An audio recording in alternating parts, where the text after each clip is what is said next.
Assalamualaikum semua, selamat kembali ke channel aku Majans TV. Hari ni berbeza sikit aku kat luar. Sebab apa? Sebab aku nak buat cerita kat luar. Kita baru saja habis pilihan raya dan sangat-sangat dramatik punya pilihan raya. Dan aku keluar ni sebab aku nak cari orang. Aku nak bertanya kat seseorang ni tentang apa pendapat dia tentang pilihan raya yang kita dah lalui baru-baru ini. And at the same time juga aku nak review kedai dia. Dia buka kedai, dia buat makan apa benda semua lah. So macam at the same time, dia ni adalah orang yang terbaik untuk aku bertanya soalan-soalan sini. Sebab apa? Sebab dia adalah salah seorang yang pernah bertanding dalam pilihan raya. Aku lebih rela bekerjasama dengan DAP sebab dekat mana pilihan raya tu dan pilihan raya yang keberapa apa semua tu kau akan tengok selepas ni. Alright? Dan tanpa melengahkan masa, let's dive into the video. aku tak ada rupa orang ni.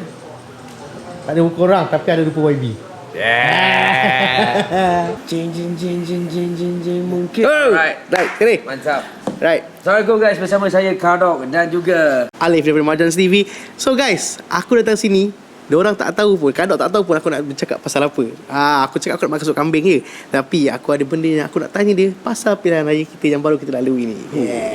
pasal pilihan raya. Ya.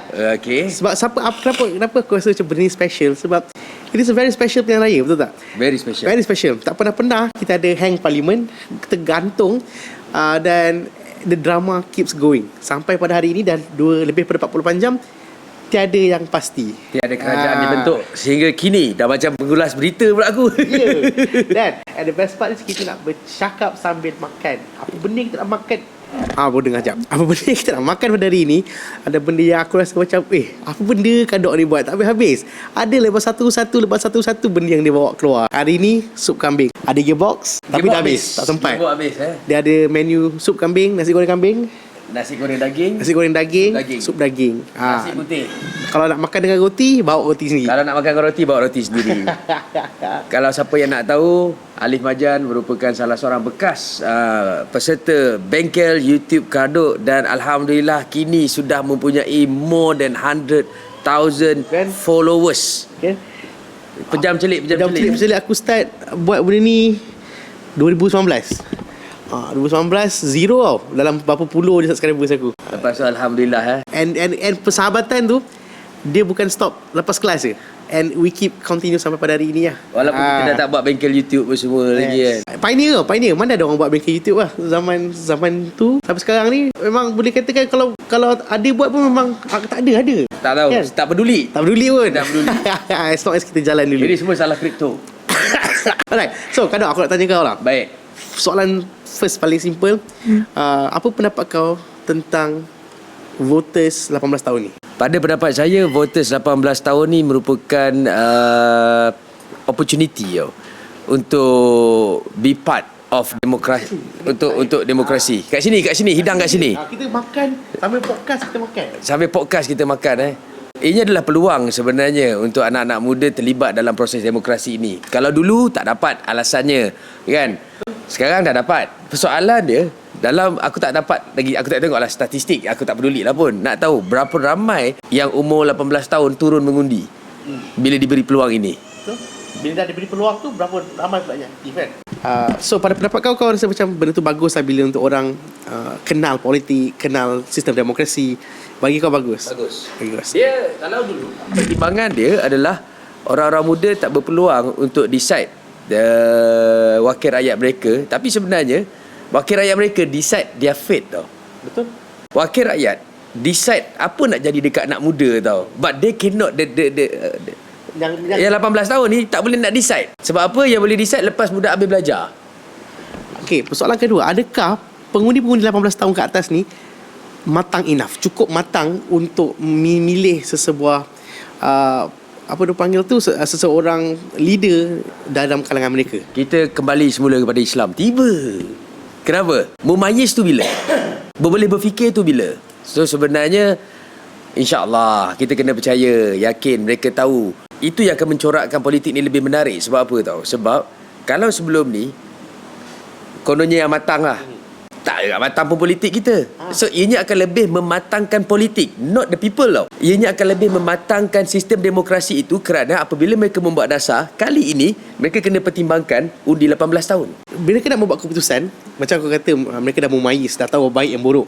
Tetapi kalau mereka dihidangkan dengan kempen-kempen yang tak matang, kempen-kempen yang berbau hinaan, cacian dan sebagainya, adakah itu secara tak langsung, especially dalam keadaan sekarang TikTok lah, benda semua ni akan membuatkan pengundian itu panggil tu, decision yang mereka buat itu berdasarkan benda yang bodoh. There is always another point of view. Mungkin kita rasa bodoh, mungkin itu juga menampakkan kebodohan orang yang berkempen. Nampak? Dia mungkin nak memperbodohkan pengundi, tapi mungkin pengundi melihat bodoh lah. Baik tu. Oh ya. Baik tu. Sekali lagi. Kami baik tu. Sekali lagi.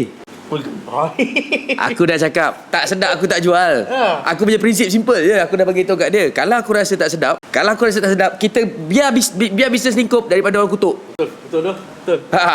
Modal setakat berapa? Kalau Alif Majan tengok badan cakap baik maksudnya baik. Dia tak ada rasa mamak. Tak ada. Betul. Dia bukan rempah-rempah mamak, tapi dia kena lah. Dia rasa Melayu tapi dia bukan cair macam yang Melayu. Betul. Dia pekat Dia pekat. tapi bukan mamak. Bukan mamak. Ini Iban bro. So itu ni aku rasa bila anak-anak muda ni dihidangkan dengan permainan politik yang begitu picisan, petty dah bagi aku, campaign with TikTok and what's not, it just like a very very intimidating untuk mereka membuat keputusan secara ilmiahnya, secara rasionalnya lah.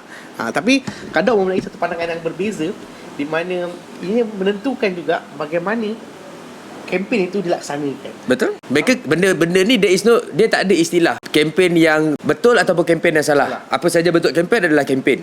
Okay? Yang menilainya adalah rakyat. Simple je. Okay? Ini Alif, yang ini tulang. Sebab tu beza. So kau boleh try juga. Baru nak try tulang ni. Tulang kambing. Tulang yang ni lembu. Lembu. Ambil satu. Try. Yang ni belum dijual lagi. Ini R&D. Ini masih R&D. Tulang. Kalau tulang, portion nampak macam banyak, habis sebenarnya tulang. So kita masih mempertimbangkan lagi benda tu. Soalan kedua aku adalah berkaitan dengan combo. Apabila kita dah ada satu keputusan pilihan raya yang dipanggil tergantung, mereka memerlukan support dari mereka yang parti yang berlainan untuk menubuh kerajaan.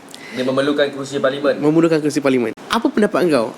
Siapakah yang patut diberi keutamaan dalam menentukan kerajaan? Pada pendapat saya, keutamaan patut diberikan kepada gabungan parti yang memiliki jumlah kerusi yang paling besar. Okey, sebagai contoh, antara PH dengan PH maksudnya PKR dengan DAP, betul? Okey. Cuma mereka dah bersetuju Anwar untuk tampil ke depan, tapi mereka tak cukup kerusi ni. So mereka perlu bergabung dengan parti lain, betul? So mungkinlah, let's say lah parti lain tersebut adalah PN. So antara PN pula ada kerusi daripada Muhyiddin, parti apa? Bersatu. Ada juga parti daripada PAS. Gabungan 4 parti ini, PN dah boleh membentuk bukan sekadar majoriti mudah, malah 2/3 kerusi.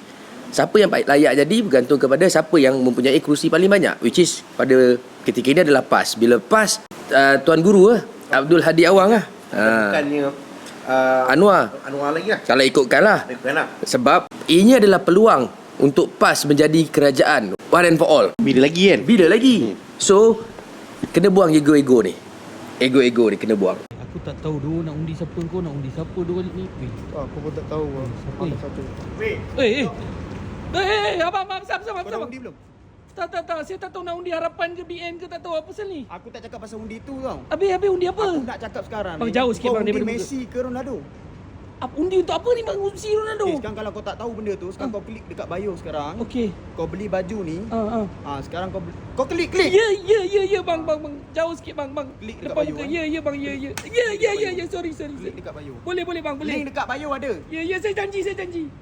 Oh, wow. Okey. Maksud engkau PAS kena buang ego untuk bekerjasama dengan DAP. Sebab at the end of the day, mereka yang bersatu ni adalah mereka yang dah di vote oleh rakyat dah pun. Betul. And bila mereka bersatu, dan itulah sepatutnya yang dikatakan untuk tidak mengkhianati undian rakyat. Sebab majoriti kan? Sebab majoriti. Faham? Kenapa nak kena bekerjasama dengan parti yang kalah? Betul? Kena faham benda tu tau. Kalau kita bekerjasama dengan parti yang kalah, jadi rakyat akan rasa seperti kita mengkhianati Kita undi aku tak tersebut. undi dia pun. Tapi kau nak kerja dengan dia. Fahal? Kan? Dan ianya juga bergantung kepada prinsip. Prinsip ni maksudnya you clearly tak nak parti yang pernah bergelumang dengan rasuah, contohlah kan. Ada kluster mahkamah ni apa semua. And you are party pass. How can you work with them? Then janganlah. Tu ada. Okay, so maksud engkau kalau kau berada di dalam blog pass, engkau lebih rela open up, buka berfikir sensible dengan DAP. Yes. Aku lebih rela bekerjasama dengan DAP sebab bukan bila aku bekerjasama dengan DAP aku melantik dia jadi aku punya pemimpin. Tidak. Betul? Benar. Kita bekerjasama dan kita kena faham dalam DAP juga ada orang Islam. Ada orang Islam. So sekarang ni kau ingin menyatakan bahawa sentimen perkauman keagamaan yang dimainkan oleh mereka kat luar sana, yang di mana asal bukan DAP, itu adalah benda yang tak sepatutnya dimainkan di dalam warka kempen lah. Sebagai contoh, adakah benar rakyat ingin bekerjasama dengan PAS atau DAP? Kita bercakap pasal rakyat Sarawak. Rakyat Sarawak tolak DAP, clear. Tapi pada masa yang sama, majoriti rakyat Sarawak menolak PAS. Kenapa? Kena faham majoriti rakyat Sarawak beragama apa. So bila GPS yang diketuai oleh ketua parti membuat pilihan tanpa berdiskus dengan rakyat, so janganlah kita hairan kalau ketua-ketua parti ni buat pilihan mereka. Dah tak boleh nak kata apa, because it's their game now, bukan kita punya game dah. Kita punya game waktu election je. Apa masalah jadi pembangkang? Pembangkang is government tau. Dia bayar gaji. A good government perlu ada satu pembangkang yang bagus. Tanpa pembangkang yang bagus, government yang elok tidak sukar untuk dikecapi sebab kau rasa kau shot sendiri, kau best lah. Kan? Alright, aku nak bercakap pasal campaign di modern punya way of campaigning. Sedap. Alright. Kan, sedap kan? Aku dengan cili kicap pun kena gila. Cara berkempen untuk lepas tu election dah berbeza dah. And pada tahun ni punya election, cara berkempen tu lebih drastik ke arah the new digital media lah, orang cakap lah sekarang kan. Actually dari dulu dah. Cuma dulu tak ada TikTok. Yelah, beza dia. Betul aku cakap. Aku nak tanya soalan ni kat kau. Sebab engkau pernah bertanding dekat pilihan raya negeri Sarawak dengan berkempen, boleh kata 90% ke 100% solely on social media. 99% lah. 99% on social media, and the social presence is very very good, sehingga kan parti yang dah memang setia ada situ, yang dah menang sama ni, menggunakan posting-posting kadok, menggunakan video-video yang dia buat sebagai bahan balasan kempen. Faham tak? Maksudnya kalau tiada kadok membuat social presence di social media, benda tu takkan ada dekat diorang lah. And what do you think about TikTok as a platform of campaign? Platform, it's just another platform in life. Akan datang akan ada platform lain pula. Tapi bukannya setiap platform tu mempunyai perspektif dan juga engagement yang begitu. Kalau faham. Kan? Kalau dulu YouTube, lepas YouTube Facebook, lepas Facebook sekarang dunia TikTok. Zaman aku dulu masih zaman Facebook. Last election 2014, PRU 14 kan, masih zaman Facebook. Zaman yang bersih apa semua tu semua zaman Facebook. Kan? So platform dah berubah ke arah TikTok dah sekarang. So siapa yang ada present yang kuat dekat TikTok, insya-Allah lah boleh lah meracun. Ataupun mereka mengupah influencer yang sedia ada. Apa pendapat kau tentang influencer ini dijadikan jentera parti-parti politik ini untuk berkempen? Itu mekanisme. It's just another mekanisme. Kau nak pakai influencer ke, kau nak pakai artis ke. Kalau zaman dulu dia tak pakai influencer, dulu pakai artis. Artis dah sendu sekarang. So pakai siapa yang ada banyak followers dekat social media. Okay?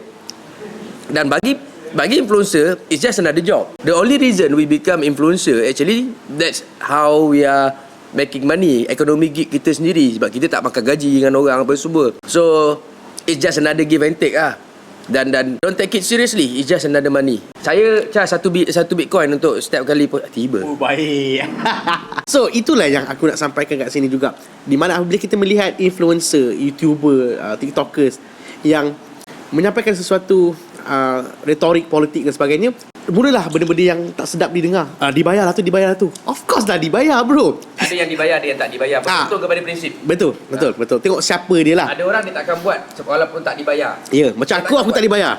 Sebab aku siapa bayar lebih aku buat. Kaduk dua-dua. Kau tak buat pun aku buat. Kau bayar pun alhamdulillah.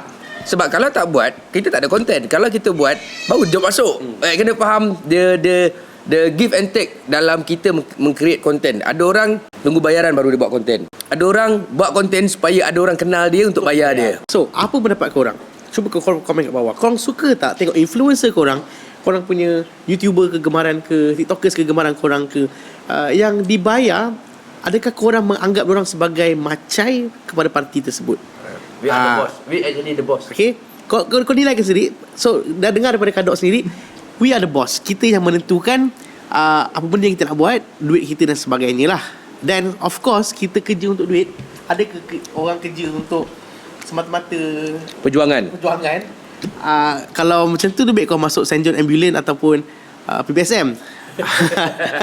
Sebab parti politik pun, kalau korang rasa macam semua orang nak berkhidmat semata-mata untuk kau silap lah. Aku ada vision itu. The next time aku nak bertanding, I will make sure that I am super rich. Therefore bila aku bertanding, perkara pertama aku akan declare adalah tak akan ambil gaji, because I really want to serve the people. Bukannya aku nak ambil gaji dari situ, because I'm so rich. So duit itu akan digunakan kepada mereka. Itu aku punya manifesto yang pertama. Manifesto yang kedua, tiada sekolah jenis kebangsaan. Interesting. Tak ada sekolah jenis kebangsaan. Ini semua nak memecah belahkan kaum ni. Tak ada sekolah. Tak patut ada lah. Tak ada perlu sekolah-sekolah bantuan. Sebab apa? Yang patut membantu adalah kerajaan. Individu-individu lain dia akan menyumbangkan kepada benda lain yang kita akan pertimbangkan kemudian lah, which is cukai. Ini semua nak lari cukai semua ni. Kerajaan yang akan menguruskan sekolah, bajet-bajet sekolah apa semua, tanpa perlu ada sumbangan daripada orang-orang kaya. Orang-orang kaya ni kita ada benda lain nak buat dekat dia. Kan? Betul tak betul? Betul. Tapi kan Tak ada tapi-tapi. oh kan, cerita lain, topik lain. Masa kau tahu tak, masa Kadok bertanding, apa benda yang dia nak buat, aku rasa macam satu benda yang patut dilakukan oleh semua orang lah, ataupun semua yang nak bertanding tu. Apakah itu adalah, contohnya bila Kadok menang, yang kalah-kalah tu, dia bukan terhilang jawatan ke apa benda, langsung tak ada tau. Kadok nak bawa mereka yang bertanding sekali tu, katalah dia lawan 4 penjuru, 5 penjuru, 4 orang lagi tu, 5 orang lagi tu, dia nak bawa bersama untuk bekerja di dalam Kadok punya team. Maksudnya Kau ingat lagi manifesto aku ingat tu, sebab aku rasa macam interesting. Sebab kalau betul-betul kalau kau nak serve, sekarang ni Kadok dah bagi tahu, dah bagi chance. Aku dah menang, at the same time aku tak nak engkau tak serve. Aku nak kau sama-sama aku, kita serve sama-sama. Daripada kau kritik aku, baik kau buat kerja. So kau kritik sesama mereka di dalam satu team untuk orang-orang tempat yang sama. Bukannya kau bertanding dengan orang yang jauh-jauh kan. Memang kau bertanding untuk kawasan kau dan untuk rakyat kau. Betul. Itulah guna gaji aku untuk bayar ni. Gaji aku untuk bayar korang. Tak ada. The idea is kita nak kembalikan sistem muzakarah. Ya. The decision not supposed comes solely ataupun purely daripada Kadok punya point of view. Decision hendaklah di-vote dan dipersetujui secara majoriti. Bukanlah maksudnya anonymous semua kena setuju, tak. Majoriti. Bila majoriti pula, apa-apa saja keputusan hendaklah dibuat secara online. Public should know. Telus everything, bajet dapat berapa, mana pergi, semua orang patut tahu. Dan setiap saluran-saluran akan hantar wakil. Kenapa saluran kena hantar wakil? Supaya setiap saluran tahu ke mana duit tu. Saluran undi ni sebenarnya senang kita cakap sebagai kawasan kau bertanding, senang cerita. So kau boleh keep track tau, saluran mana. So setiap wakil daripada setiap saluran yang dilantik sendiri oleh orang kampung dia sendiri. Bukannya Kadok yang decide siapa patut jadi tim, tapi kena buat kerja lah. Kerja dia apa dia tahu? Buat kerja. Kita hanya facilitate. Kita hanya menyampaikan, kita hanya menjalankan tanggungjawab kita. Kita hanya make sure yang berlaku proses pentadbiran yang telus. Itu saja. Apa pendapat kau tentang Parlimen Tanjung Karang yang ada landuk di situ? Aku rasa dia adalah salah satu contoh di mana kalau dia dilantik, kalau dia kerja dia sepanjang 5 tahun tu turap jalan dia pun aku happy. Betul. Apa pendapat kau? Untuk Itulah dia. betul. Aku sedih bila Rando kalah sebenarnya. Because I can see myself. Tiba I can see myself. Because kita nak orang yang betul-betul serve. Itu yang kita nak jadi. Orang yang serve. Bukannya orang yang kau kena serve aku. Sebab aku dah jadi YB, kau kena serve aku. Kerana dia tak dapat undi yang banyak, ada kerana dia seorang landuk ataupun kerana dia berada di parti yang tak cun. Tak juga DPN kan. Bukan. Pejuang. Pejuang. Alamak. Itu masalahnya. Itu yang menimbulkan soalan aku yang seterusnya. Kita ni mengundi parti ke mengundi orang? Apa pendapat kau? Dari dulu saya bagi tahu dalam saya punya FB page. Undi orang bukan parti. Parti ni tengok boleh tukar-tukar. Ingus lah. Padu sangat tu. Dia punya spices tu ngam weh. Tapi ngam. Ngam. Mantap. Aku cuba nak habiskan interview ni cepat-cepat supaya aku boleh makan dengan tenang. Aku dah bagi tahu dari dulu dah. Undi orang bukan parti. Sebab parti ni akan menyebabkan mereka kerek. Tapi kalau orang, insya-Allah mereka akan bekerja. So at the end of the day, tak apalah kita tak sop sangat. Okay, sampai tak bergaduh sana bergaduh sini. Tak payah. Kita sembang, kita gaduh dalam Facebook je, tak apa. Kan? Kita nak beria gaduh, nak beria macam ni lah, beri tu lah, kata orang ni bodoh lah, orang tu tak lah. Macam yang bodoh, siapa yang cakap orang tu bodoh, dia bodoh. Sebab at the end of the day, manusia-manusia yang kat atas tu memang akan ke atas juga. Dia gelak je kau. Dia gelak je. Dia gelak je. And kau kena faham, tak kira siapa kalau kau rasa macam, okay, contohnya lah Perikatan punya government, kau rasa Abah bagus gila kan, bro, telur susah cari bro. Kalau kau cakap Abah bagus, kau kena tengok video yang aku cakap tu tadi. Tu maksudnya macam tak kira kau kata siapa bagus pun, telur pun tetap susah nak cari. Tak ada orang yang boleh puaskan hati kau. Sebab bila kau dah berpaksi kepada satu benda, kau dah ada satu stance, kau akan kekal dengan benda tu dan kau akan rasa benda lain bodoh. Orang lain jahat, orang lain tak best, semua kau je yang best. So selagi tujuan menjadi wakil rakyat untuk kau, selagi tu benda ni tak best. Sebab tu aku cakap, kalau aku bertanding, tak ada satu sen pun kau akan ambil. Dan itu semua kalau memang akan ada peruntukan kepada ni kan. Semua bulan ni kampung ni dapat, bulan ni saluran ni dapat, bulan. Aku akan buat macam tu. Aku nak berjuang. That's the real. Orang dulu-dulu nak membentuk kerajaan, kalau kita lihat waktu berjuang, dia tahu ke gaji dia berapa? Tak, yang dia tahu dia nak keluar daripada British. They don't care about the salary. Itu berjuang. Sekarang tak. Aku tak boleh lepas ni 14 bilion ni. 14 bilion bro. Bukan 14 juta bro. Kau cakap pasal apa nak lawan British tu. Dulu kita beria nak lawan British keluar apa semua kan. Keluar duit. Sekarang ni kau cakap kau, yang keluar mengundi. Ingat orang sebelah sikit. Tak ada. Tak keluar mengundi. Apa benda kita tengok kilau beri nak berjuang apa semua tapi undi tak keluar. Kau bayangkan Nurul Izzah punya seat tu kan dekat Pematang Pauh, yang daftar 100 lebih ribu orang yang berdaftar. Yang keluar mengundi, total vote yang dapat less than 40%. Satu Malaysia kan? Almost satu Malaysia kan? Yes. Sama berlaku macam kes saya bertanding dulu lah. Kalau kau rasa macam tak adilnya, kenapa macam ni kan? Sebab kau tak keluar mengundi tu. Kalau kau keluar mengundi, mungkin Sebab tu aku cakap jangan komplain tadi. Dia reda je. Mungkin Pakatan dah menang lama lah. Kalau Anwar tak jadi Perdana Menteri, there must be a reason. Akhirnya Allah dah tetapkan Anwar tak akan jadi Perdana Menteri. Itulah yang aku cakap. Aku cakap Allah tak nak biarkan Anwar terjerumus dalam kecelakaan najis politik ini. Kalau lah ditakdirkan Anwar tak jadi juga Perdana Menteri tu, I think it's about time Anwar tu, you know what, pass it to somebody else, man. Pass it to somebody else. I think dengan kemenangan Adam Adli. Oh, itu satu lagi dah. Orang muda apa semua, aku rasa the next election saya mengharapkan lebih ramai orang-orang muda untuk tampil represent. Jangan ikut parti pun tak apa. Korang angkat orang muda. Korang represent yourself. Represent yourself. Fight. Focus on fight. Korang bayangkan kalau macam pilihan raya ni. Pilihan raya ni semua undi untuk buang orang tua. Contoh dia, Bagan Datuk semua undi tak nak Zahid. Tapi Zahid menang. 300 undi je beza extra. Maksudnya that something's going on lah. Khairi dah tua macam tu. Khairi lain cerita.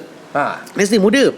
And the best part is, daripada gap 26,000 majoriti undi yang Barisan kalah tahun lepas, pilihan hari lepas, dia dah dapatkan jurang tu pada 2,000 saja. Alamak. So kita dah nampak, kalau kita boleh main peranan kita dan orang-orang muda ni untuk buang orang tua ni, coalition yang akan berlaku sekarang ni, walaupun dah tergantung parti, hanya akan delete oleh orang yang muda ni. Orang tua ni dia akan fikir apa tau? Berapa banyak aku boleh kaut untuk keturunan aku ni sebelum aku mati. Korang bayangkan kalau kita boleh ada KJ, kita boleh Rafizi, ada Nurul Izzah, orang muda ni, Hanayo, Kadok, untuk bekerja untuk kita. Sebab untuk bapak-bapak kita ni, diorang dah tak kisah dah. Diorang dah tak nak dah pun. Apa tentang kemajuan ekonomi benda semua ni. Aku tak bayangkan mereka memikirkan pasal negara tak. It doesn't make sense. Dan itu berlaku juga dekat Sarawak. Betul. MP Sarawak yang tua-tua ni, aku fikir apa pasal korang masih nak bertanding? What can you do? Do you really understand youngsters? What are the business Landscape ekonomi how dia berubah. Dia hanya orang muda saja yang tahu apa yang patut disediakan untuk orang muda. Penjudahnya apa akan berlaku? Menteri atau YB akan hire orang muda. Konsultan orang muda. Elah, aku boleh buat. Cik, tiba. So guys, thank you so much for watching guys. A very very good conversation, pengkongsian yang baik bersama Kadok dan sup kambing yang baik. Korang kena datang sini, try guys. Tak tipu. Betul, aku nak sama makan. Aku simpan sebab aku nak makan serius ni lepas ni. Alright. So thank you guys for watching. See you guys on my next video. Take care. Assalamualaikum warahmatullahi wabarakatuh. Bye bye guys. Waalaikumsalam warahmatullahi.